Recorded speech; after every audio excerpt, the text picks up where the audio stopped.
das nossas Bíblias em Jeremias capítulo 17.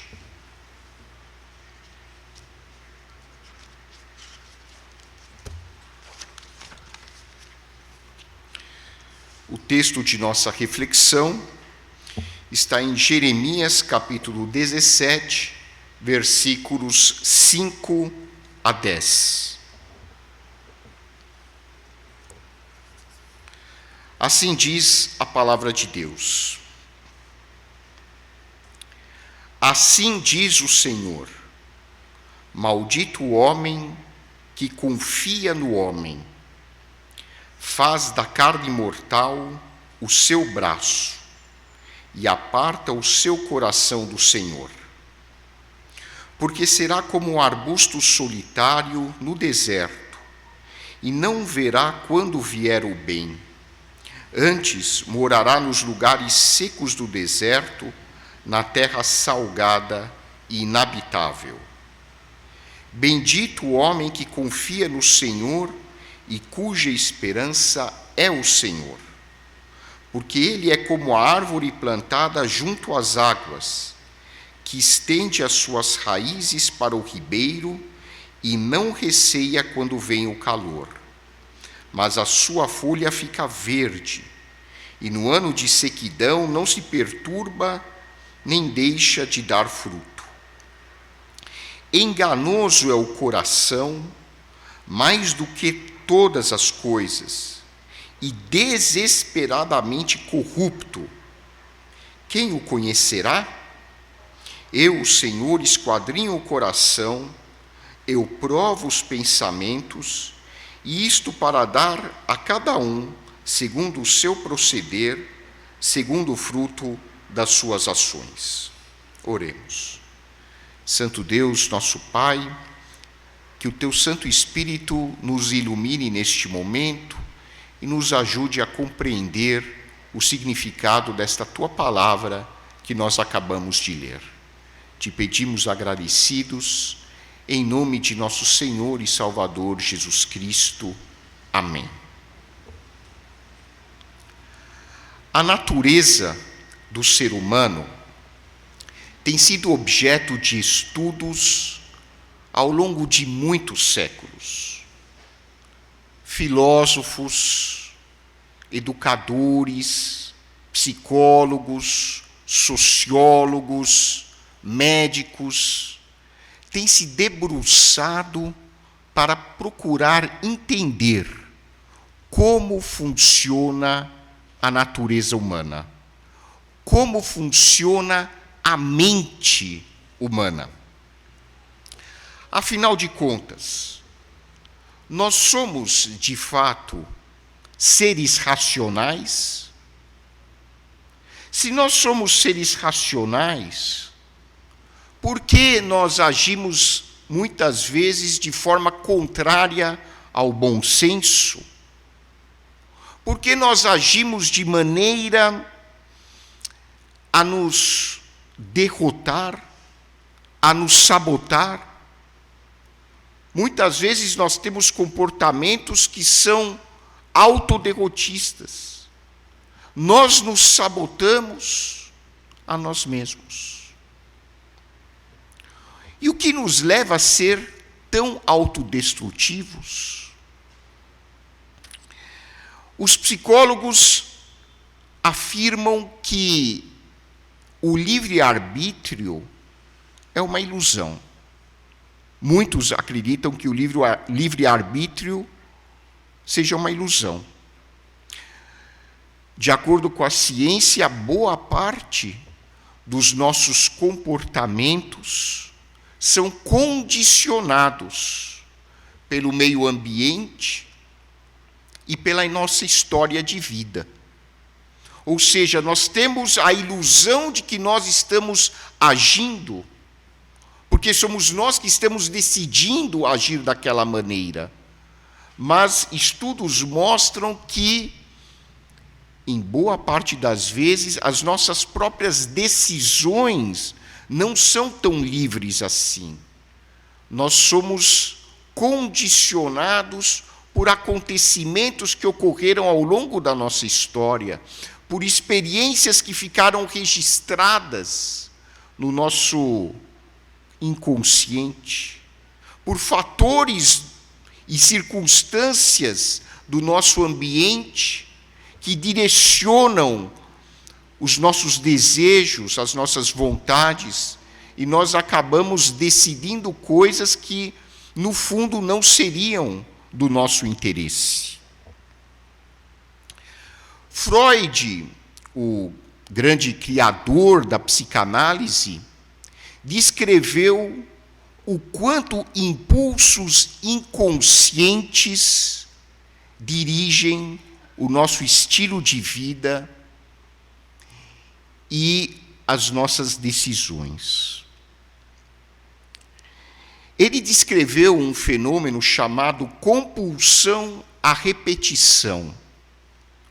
Um fenômeno em que o ser humano repetidamente comete atos que, no fundo, o prejudicam. O ser humano tem a tendência, de acordo com esse fenômeno, a repetir ao longo da sua vida os mesmos atos negativos. E isso a gente percebe, principalmente quem trabalha na área da saúde, pessoas que têm consciência de que o que estão fazendo é errado, mas continuam fazendo a mesma coisa errada, vez após vez. Compulsão à repetição, um fenômeno descrito pela psicanálise. Berne, o criador da análise transacional, descreveu o chamado script de vida, um plano elaborado pelo ser humano na sua infância,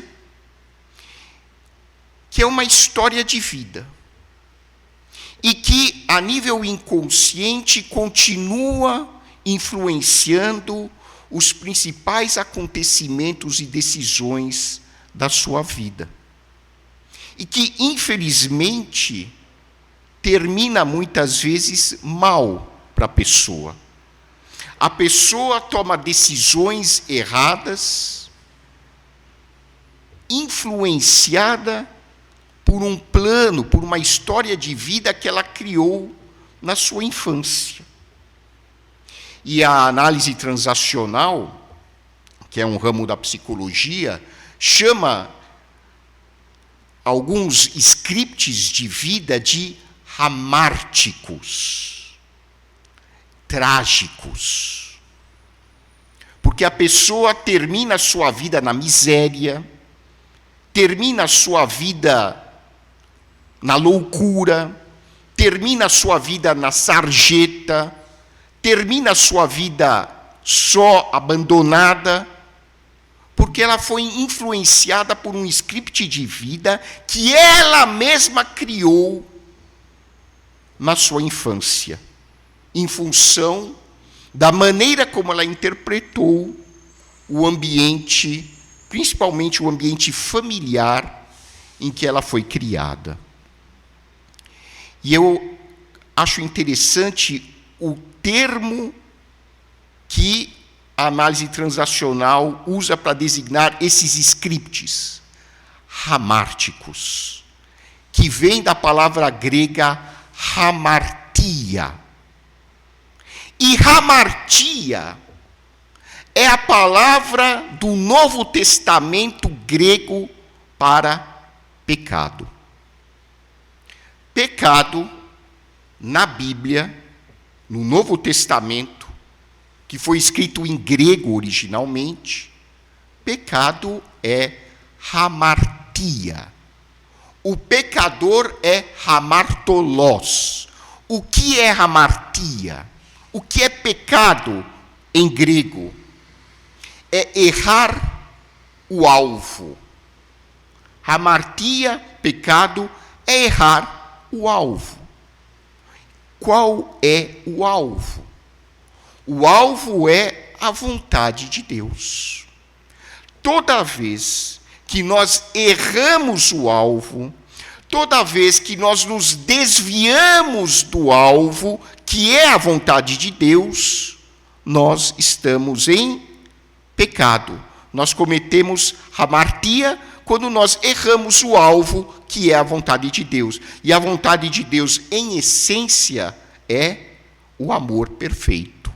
Então, toda vez que nós agimos de uma maneira que contraria o amor, a essência do amor, nós estamos cometendo hamartia, nós estamos nos desviando da vontade de Deus e estamos, em última análise, prejudicando a nós mesmos e ao nosso semelhante. Isso é pecado. A Bíblia descreve a natureza do ser humano de uma maneira muito semelhante à psicologia, à filosofia. A diferença é que, enquanto a psicologia descreve a natureza humana a partir de uma perspectiva científica, a Bíblia descreve a natureza humana a partir de um ponto de vista espiritual e religioso. Mas é impressionante a semelhança da descrição. E isso, para mim, é algo digno de admiração. Por quê? Algumas pessoas perguntam para mim, como é que você sabe que a Bíblia é a palavra de Deus? A Bíblia foi escrita entre 2.000 e 3.500 anos atrás.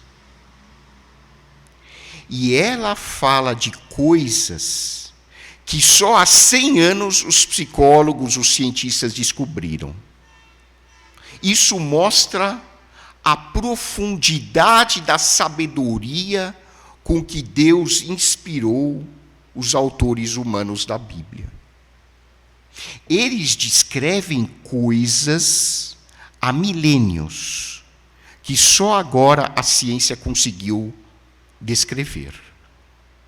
Isso é uma evidência muito forte de que a Bíblia, de fato, é um livro inspirado por Deus. Deus, o nosso Criador, nos apresenta, no livro de Jeremias, um retrato muito realista a respeito da natureza do ser humano. E Deus nos apresenta um relato da nossa natureza para nos ajudar a lidar com as nossas limitações e com os nossos condicionamentos. Como a Bíblia descreve a natureza humana? De acordo com o livro de Jeremias, a nossa natureza apresenta 3 características básicas. A primeira é o orgulho.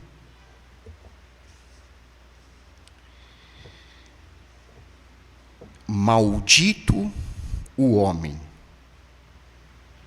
que confia no homem. Faz da carne mortal o seu braço e aparta o seu coração do Senhor. Maldito o homem que confia na sua própria capacidade. Maldito o homem que confia em seu próprio poder. Maldito o homem que se acha mais sábio que os outros. Maldito o homem que se acha superior aos demais. Jeremias proclama essa mensagem ao povo de Israel em uma época em que a nação de Judá era muito rica. Judá tinha um exército invejável. Judá tinha uma economia de dar inveja para muitos países hoje. Era uma das nações mais prósperas do mundo antigo. E como toda nação próspera, os governantes eram orgulhosos. Como toda nação próspera, as pessoas começaram a confiar na sua economia, no seu poderio militar. Ninguém vai mexer com a gente. A gente sempre vai ter dinheiro sobrando. E aí Deus manda um profeta. E quando a gente lê o livro de Jeremias, a gente sente pena de Jeremias. Porque ele foi uma figura muito antipática, mas não porque ele queria ser antipático. É porque Deus deu a Jeremias uma missão muito difícil.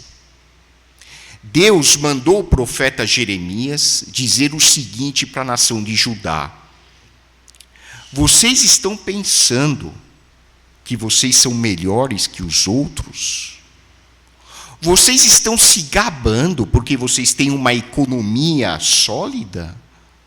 Vocês estão confiando nas suas próprias riquezas, na sua própria política? Pois saibam que vai vir uma nação do norte, que é a nação babilônica, e vai destruir tudo que existe na terra de Judá, porque vocês se tornaram arrogantes, vocês se tornaram orgulhosos, vocês passaram a confiar mais na sua própria sabedoria do que na minha instrução. Eu não vou deixar pedra sobre pedra. E até o templo de que vocês tanto se orgulham vai virar um monte de ruínas. Só que quando Jeremias falava isso para o povo de Judá, e ele falava em todos os pontos da cidade, falava no portão, falava na frente do templo, falava na frente do palácio do rei, as pessoas zombavam de Jeremias, diziam que ele era louco. É como se hoje aparecesse um profeta, imaginem a cena, na frente da Casa Branca, em Washington, e dissesse assim para os americanos: vocês pensam que vocês são poderosos? Não vai sobrar pedra sobre pedra aqui. É como se alguém em Londres fosse com a Bíblia embaixo do braço, na frente do palácio onde mora a família real, e dissesse: vocês estão se gabando das suas riquezas?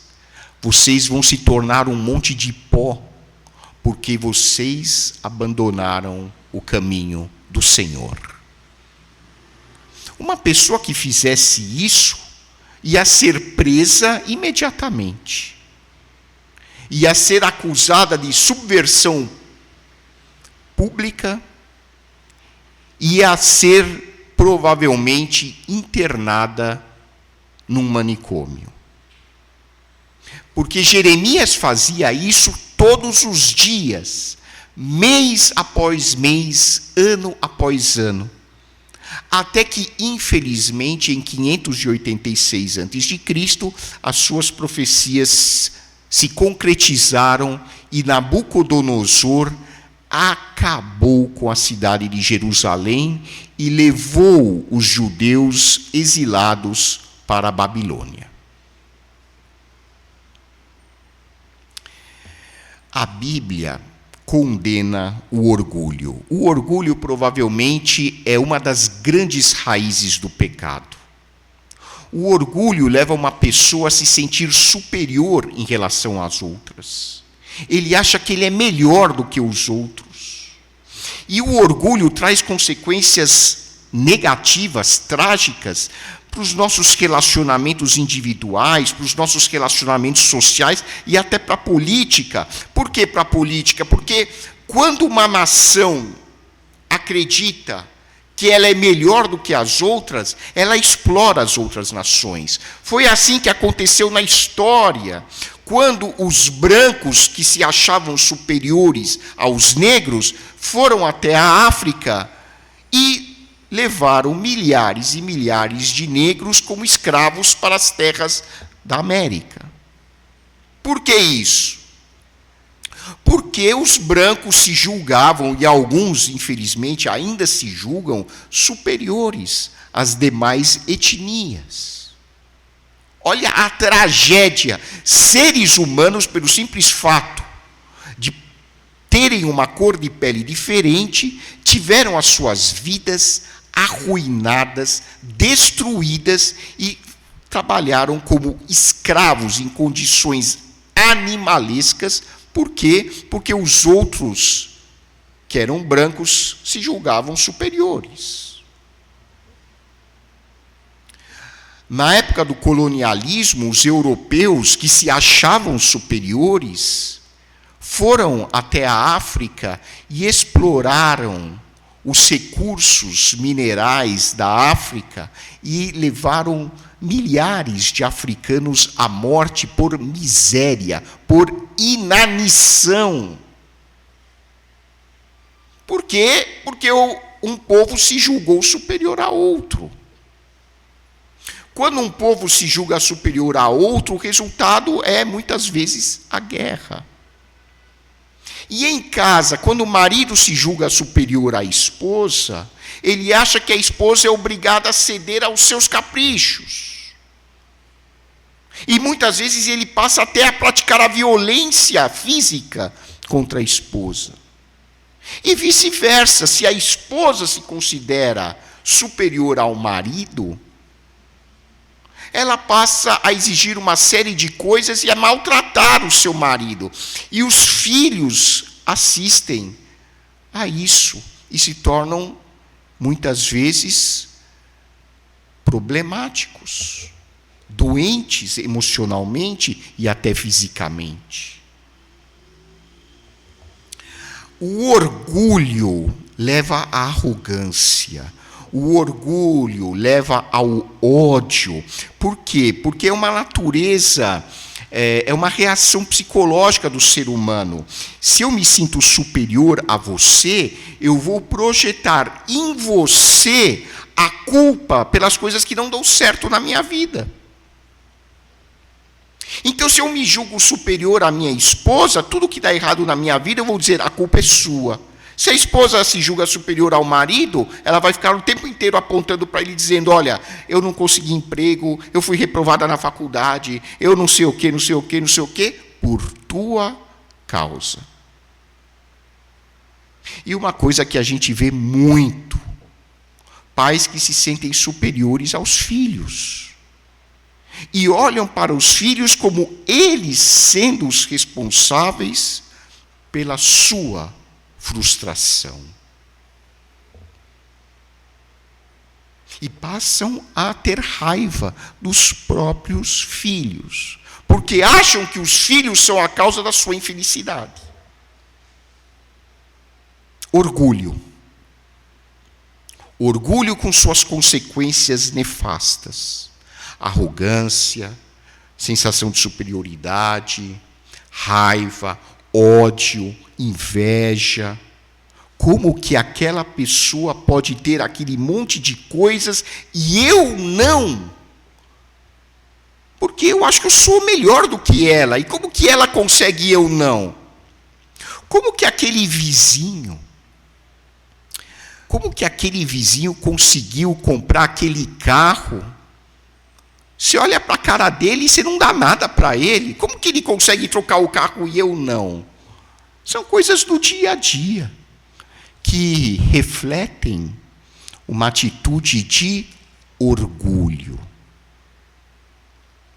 E aí Deus manda Jeremias dizer para o povo: bendito o homem que confia no Senhor e cuja esperança é o Senhor. Nós estamos agora em ano eleitoral.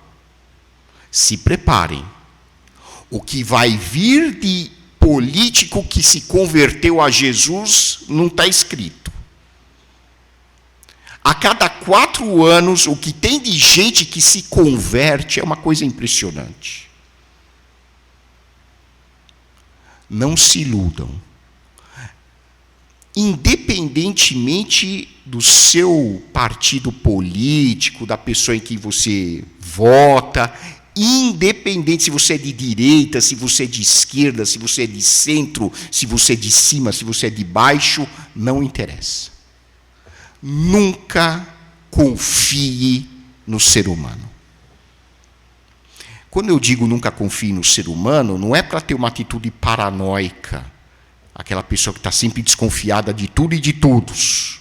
Não, claro que é necessário haver um certo grau de confiança até para que nós possamos conviver civilizadamente. Mas cuidado para não se identificar de todo o coração com determinadas pessoas. Sejam elas de que linha política forem, porque somente Deus e mais ninguém é digno de toda a nossa confiança. Eu confio na minha esposa, ela confia em mim, mas nós reconhecemos que nós somos falhos. Agora, confiar num ser humano como se ele fosse quase um representante de Deus, isso é idolatria. Seja essa pessoa de direita, de esquerda, de que direção da bússola for. A nossa confiança está somente em Deus e no Senhor Jesus Cristo. Eles são a rocha da nossa salvação e mais ninguém. Em segundo lugar, a Bíblia diz que uma característica da nossa natureza humana é a ganância. Ganância. Nós queremos cada vez mais. Nós somos insaciáveis. Nós nunca estamos satisfeitos com aquilo que nós temos. Queremos mais e mais e mais. E quando você conquista algo que você sonhava e que você dizia assim para você mesmo, quando eu tiver aquilo, aí eu vou ser feliz. Aí você descobre que você conquistou e que você não está tão feliz assim. Porque agora você tem que conquistar mais alguma outra coisa. A felicidade, quando ela é projetada nas realizações humanas e nas coisas concretas que a vida nos dá, ela é sempre passageira. Ela nunca se torna real quando a nossa felicidade depende das circunstâncias exteriores da vida. A felicidade só é real se ela estiver centrada em Deus. Por isso que o apóstolo Paulo escreve no Novo Testamento, a nossa alegria é o Senhor. Alegre-se sempre no Senhor, porque somente o Senhor pode nos trazer essa sensação de plenitude, de felicidade, de harmonia. A Bíblia diz que o amor do dinheiro, não o dinheiro, o amor do dinheiro é a raiz de todos os males. E a Bíblia diz que muitas pessoas arruinaram as suas vidas porque amaram o dinheiro. O amor ao dinheiro divide famílias. O amor ao dinheiro divide irmãos. O amor ao dinheiro divide casais, divide nações, divide instituições. A cobiça é como um monstro devorador que existe dentro da nossa mente humana. Ela existe na minha mente, ela existe na sua mente. A cobiça está inerentemente enraizada na nossa natureza psicológica humana. Paulo disse, em Romanos capítulo 7, que ele se achava santo, até que ele descobriu que a cobiça é pecado. Aí ele percebeu que ele era pecador. Porque Paulo, como todo bom judeu, seguia à risca os 10 mandamentos. Então ele adorava somente a Deus, ele guardava o sábado, ele respeitava pai e mãe, ele não cometia adultério. Só que ele chegou lá no 10º mandamento e ele leu aquilo várias vezes e não tinha caído a ficha. Até que um dia caiu a ficha de Paulo. Ele descreve isso em Romanos 7. Romanos 7 é um tratado de psicologia humana. Aí Paulo disse, opa, tem uma lei aqui que não está legal comigo não. Não cobiçarás. Ele não tinha percebido que ele cobiçava. Cobiçava significa ele desejava ardentemente algo que não lhe pertencia. Pode ser a mulher do outro, pode ser uma propriedade do outro, pode ser um título, pode ser conseguir fazer um determinado trabalho, não importa. É um desejo incontrolável. Quando Paulo percebeu que ele cobiçava, aí caiu a ficha. E ele reconheceu que ele era pecador, como todos os outros seres humanos. E a nação de Israel caiu nesse pecado. E todos nós caímos também. Por isso nós precisamos estar vigilantes. Quando a Bíblia fala como nós somos, ela não descreve isso para nos humilhar. Ela descreve isso para nós ficarmos alertas. Para nós não nos machucarmos a nós mesmos e uns aos outros. E por fim, a Bíblia diz que a nossa natureza humana tem uma outra característica muito negativa, que é provavelmente a característica que causa as outras duas: ignorância. Ignorância. A falta de compreensão do que é verdadeiro na vida. A falta de compreensão daquilo que realmente tem valor. A falta de esclarecimento sobre o que é verdade e o que é mentira. E a verdade mais essencial que nós precisamos conhecer é Deus. Quando nós somos ignorantes, nós estamos cegos. Imaginem uma pessoa cega diante de Ela tem várias opções de caminhos que ela pode seguir, mas ela é cega, ela não sabe por onde vai. E o ser humano que não conhece Deus, o ser humano que ainda não teve um encontro com Deus pela graça, um ser humano que ainda não teve a experiência de conhecer Jesus, é cego. E ele vai fazer coisas absurdas na vida.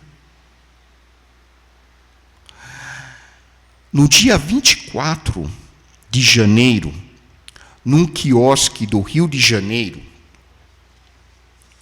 o congolês Moise Mugeni Kabagambi foi brutalmente assassinado. Isso mostra o quanto nós, seres humanos, ainda somos ignorantes. Isso mostra o quanto nossa sociedade carece de esclarecimento. E a ignorância gera pensamentos do tipo: essa pessoa não merece viver porque ela é diferente de mim. Ela é diferente de mim com relação à cor, ela é diferente de mim com relação à cultura, ela é diferente de mim com relação à religião, ela é diferente de mim porque ela vota num determinado partido, eu voto em outro, e por isso ela não é igual a mim, então vou matá-la. O orgulho, a ganância nascem da ignorância. A ignorância é a chave do pecado. Nós erramos o alvo, lembrem-se, hamartia. Nós erramos o alvo porque nós não conhecemos o alvo, que é Deus. O ser humano peca porque ele não é que ele erra somente o alvo, ele nem sabe onde está o alvo. E o objetivo da vinda de Jesus é nos mostrar onde está o alvo, que é Deus. O assassinato deste congolês demonstra a falência de todos os esforços humanos em tentar criar uma sociedade justa sem Deus. A morte brutal, grotesca de Moisés é uma prova de que nós precisamos urgentemente de Deus em nossas vidas. Mas não apenas um conhecimento intelectual de Deus. Lembrem-se da mensagem da semana passada. O verdadeiro conhecimento é aquele que transforma o ser humano numa pessoa melhor. Não adianta nada eu conhecer Deus, eu conhecer toda a doutrina da Bíblia, eu conhecer Jesus, se eu continuo uma pessoa mesquinha. Se eu continuo uma pessoa briguenta. Se eu continuo uma pessoa orgulhosa. Se eu continuo uma pessoa gananciosa. Se eu continuo com desejos incontroláveis na minha vida, não adianta nada. Esse tipo de conhecimento, diz Tiago, é demoníaco. O verdadeiro conhecimento, aquele que vem do Espírito Santo, muda o meu caráter, muda a minha essência. Eu me torno uma nova criatura em Cristo e passo a desejar outras coisas. Lembrem-se do que Jesus disse: onde está o teu tesouro, aí está também o teu coração.